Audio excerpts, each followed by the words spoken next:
ఎప్పుడు క్రైస్తవుడు మందిరానికి ఎందుకు వెళ్తున్నాడో, మందిరానికి ఎందుకు వెళ్ళాలో ఆ ప్రత్యక్షత, ఆ రెవల్యూషన్ ఎప్పుడు తాను కోల్పోకు. తమ్ముడు, ఎందుకు మందిరానికి వెళ్తున్నావు?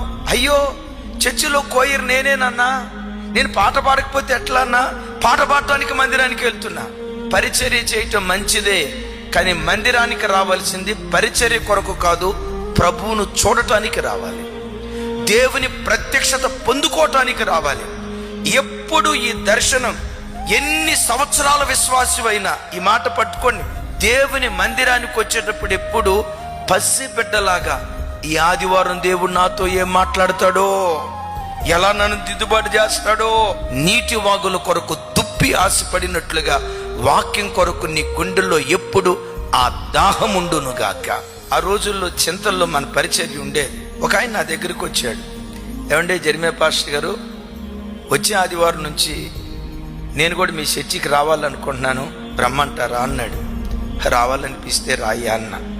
అయ్యగారు, నేను ఒక్కడనే కాదు, నేను గనక మీ చర్చిలో అడుగు పెడితే నా వెనక 50 మంది అడుగు పెడతారు, మొత్తం 51. మంచిదయ్యా, రావాలనిపిస్తే రండి అన్న. తర్వాత ఏమన్నాడు తెలుసా? నేను మీ చర్చికి వస్తా కానీ 2 కండిషన్లు మీరు పెడతానయ్య గారు. నా కండిషన్ పెట్టిన పుణ్యాత్ముడు ఇంతవరకు లేడు, ఇంతకీ కండిషన్ ఏంటో చెప్పు అన్న. ఏమన్నాడు తెలుసా?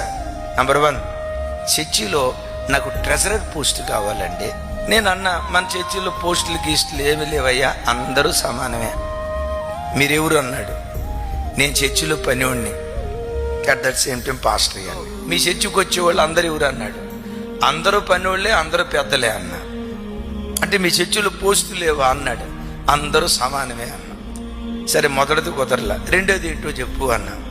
నాకు ప్రతి ఆదివారం కమ్సే కమ్ 2 పాటలు ఇచ్చుకోవాలి అన్నాడు. 2 పాటలు పిచ్చోడు, కనీసం ఒకటైనా నాకు పాట ఇవ్వాలి అన్నాడు.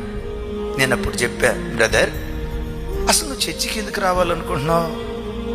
నీ తలాంతులు ప్రదర్శించడానికా? దేవుని మందిరం ఏ ఒక్క నాటికి నీ తలాంతులు ప్రదర్శించడానికి వేదిక కాకూడదు. మరి మందిరానికి ఎందుకు రావాలి? వాక్య విని బ్రతుకును మార్చుకోవటానికి. విశ్వాసులారా, మీరు ఎన్ని సంవత్సరాల విశ్వాసులుగా ఎదిగినా ఈ ప్రత్యక్షత మాత్రం ఎప్పుడు కోల్పోవద్దు. మందిరానికి వచ్చే ప్రతిసారి నా ప్రభు ఏం మాట్లాడతాడో నా బ్రతుకు దిద్దుకుంటా.